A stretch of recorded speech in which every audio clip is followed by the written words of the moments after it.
This is one of these conversations that everyone dreads. It's right up there with life events we'd like to avoid. You've really only got one chance to have this conversation. So I think it's really important that we really understand everybody's unique, first of all. Everybody's coming from a different lifestyle. So when should you have the conversation? The best time is when there's nothing particularly looming and it's a time when you can have a calm discussion. Does it happen that way? No, of course it doesn't happen that way. Unfortunately, some people wait until there is a health scare. You know, somebody's been recently hospitalized or there's been a fall. You have got to do some research then based on what your parents can afford, what's geographical or what makes sense for their lifestyle. Maybe there's an ethnicity issue. So who does those pieces of information? I'm not sure if it's the same person. It often is, but I can tell you there's no point in having the discussion if you haven't covered those off. Some older adults might feel quite intimidated if there's this big family meeting taking place and let's say there's 3, 4, 5 siblings or adult children involved. That might be a little overwhelming.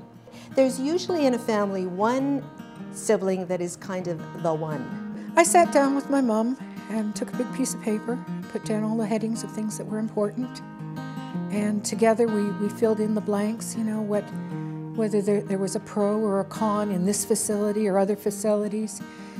I wanted someplace where she could be really as independent as she wanted to be, and yet I wanted to be very, very relaxed, that if she were missing at a meal or her usual habits were not being followed, I wanted somebody to be aware of that. People really need to do their homework. They need to feel comfortable about making the decision to move to a retirement community. They certainly should look at 4 to 5 retirement communities. I really started the process maybe about 10 years before my mom actually came to a retirement home. I wanted to walk her into this very, very easily and slowly. The main thing, and I think all of us in the industry, what we're interested in, is having people know what their options are. I think they need to, you know, come out for a meal in the dining room, perhaps even enjoy a guest stay for 3 nights or a week to really experience retirement living. Delmanor fit the bill, as far as I was concerned, to a T.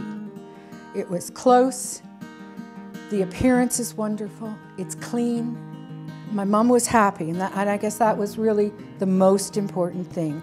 That's the key. They really need to listen to what the person's fears or concerns might be, rather than trying to oversell that, oh, I looked at this place or I've been online and this is the best thing for you. You know, really it has to be their decision at the end of the day.